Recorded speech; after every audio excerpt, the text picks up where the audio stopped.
তাদের সকলকে ধন্যবাদ জানাই, আইন শৃঙ্খলা বাহিনীর সদস্যদের ধন্যবাদ জানাই, সাংবাদিক ভাইদের ধন্যবাদ জানাই। প্রিয় সমাবেশ, আপনারা সবাই জানেন আমরা কি জন্য দাঁড়িয়েছি।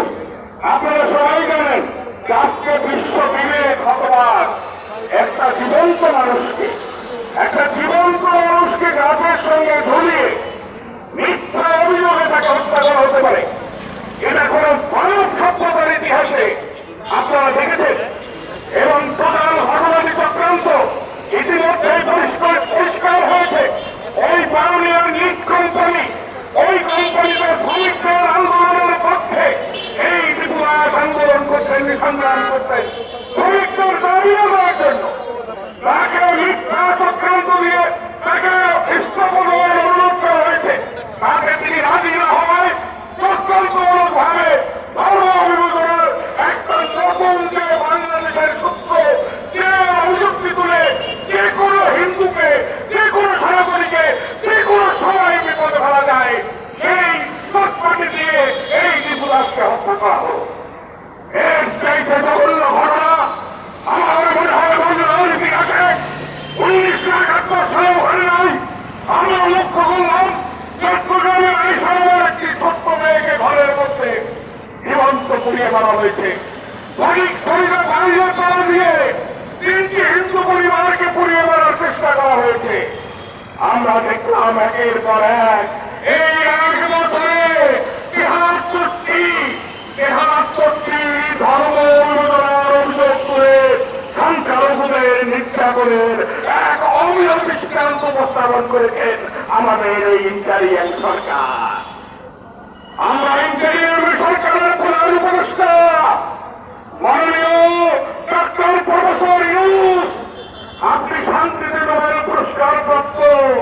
আপনি আসার পর আমরা বুক ভরা আশা নিয়ে দাঁড়িয়ে আপনার প্রতি আস্থা রেখেছিলাম। আপনি বলেছিলেন আমরা বাংলাদেশের হিন্দু মুসলমান বৌদ্ধ খ্রিস্টান একটি পরিবার, আমি তার অভিভাবক। আপনি তো অভিভাবকের মর্যাদা রাখতে পারলেন না। আপনি পিতা হয়ে শুধু বড় ছেলেকে ভালো দেখাবেন আর ছোট ছেলেকে লাঠি দিয়ে বের করে দেবেন, এটি তো পিতার কর্তব্য হতে পারে না। একটি রাষ্ট্র বৈষম্য, নীতি, এটি কখনো রাষ্ট্রের ধর্ম হতে পারে না।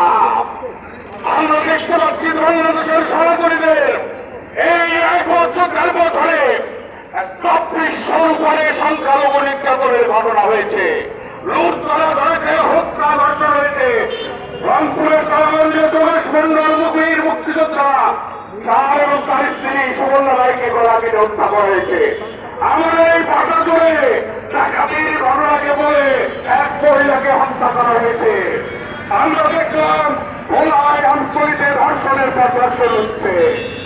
কি হচ্ছে সাথে আজকে নির্বাচন, এই নির্বাচনে বাংলাদেশের ইতিহাসে যে দল জিতে সেই দল আর যে দল থাকে সেই দল সবাই সংখ্যালঘুদের অনুসরণ করে। আমরা কোন দলের নির্বাচনে নয়, যদি প্রয়োজন হয় আগামী নির্বাচন আমরা বর্জন করব, কাউকে ভোট দিতে যাব না। প্রয়োজন নেই ভোটের, যে ভোট ভোটের পরে আমার দেশের মানুষের, আমার কমিউনিটির মানুষকে হত্যা নির্যাতন করা হয়, সেই ভোট আমরা দরকার নেই, আমরা যাব না। বাংলাদেশের ইতিহাসে জগন্নাথ অন্তর্বর্তীকালীন স্বরাষ্ট্র উপদেষ্টা একজন ব্যর্থ উপদেষ্টা, তিনি কোন ধরনের নাগরিকের নিরাপত্তা নীতিতে সম্পূর্ণরূপে ব্যর্থ করেছে। আমরা দেখলাম ইসলামী আন্দোলনের অন্যতম একজন সৈনিক ওসমান হাদিকে হত্যা করা হয়েছে, তার খুনিদেরকেও এই সরকার, এই উপদেষ্টা সরকাররা প্রকৃত খুনিদের ধরতে পারে নাই।